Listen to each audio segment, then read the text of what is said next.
My cousin Amelia was radiant, the picture of happiness. Her ivory gown flowed around her like something out of a fairy tale.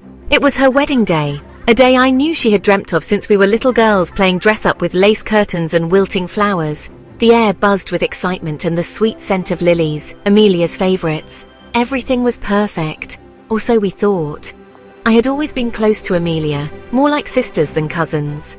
We shared everything, from secrets whispered under the covers at sleepovers to heartaches over first loves. Seeing her so blissfully happy, standing at the altar with her hand in Michael's, filled me with joy. Michael, her fiancé, seemed charming and besotted with her. He looked at her like she was the only woman in the world. The ceremony was beautiful, filled with tears and laughter. They exchanged vows, their voices thick with emotion. As they sealed their promises with a kiss, the church erupted in applause. It was a moment of pure happiness, a moment that I would never forget. The reception was in full swing. Champagne flowed, music played, and everyone was on the dance floor, celebrating Amelia and Michael's union. Everyone, that is, except Michael. He seemed distant, his eyes constantly searching the crowd. His gaze lingered a little too long on the maid of honor, Emily. Emily, Amelia's best friend since university, was stunning in a sapphire blue dress that accentuated her curves. She was always the life of the party, vivacious and flirty.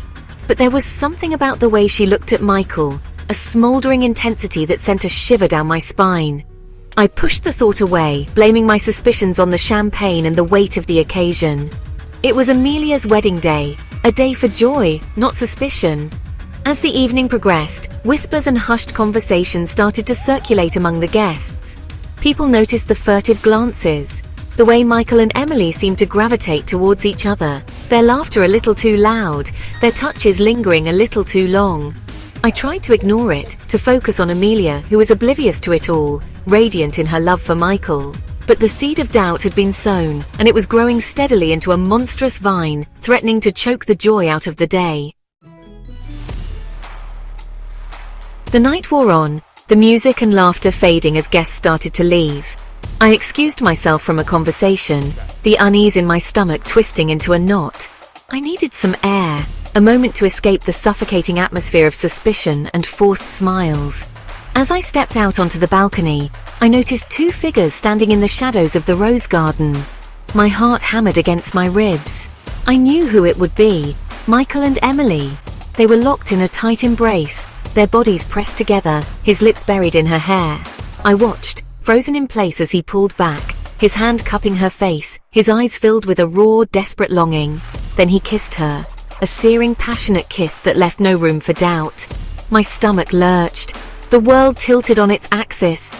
It was real. The whispers, the glances, the stolen moments. It was all true. Michael, Amelia's husband, was having an affair with her best friend on their wedding day. And I had seen it all. The weight of the secret, the betrayal crashed down on me heavy and suffocating.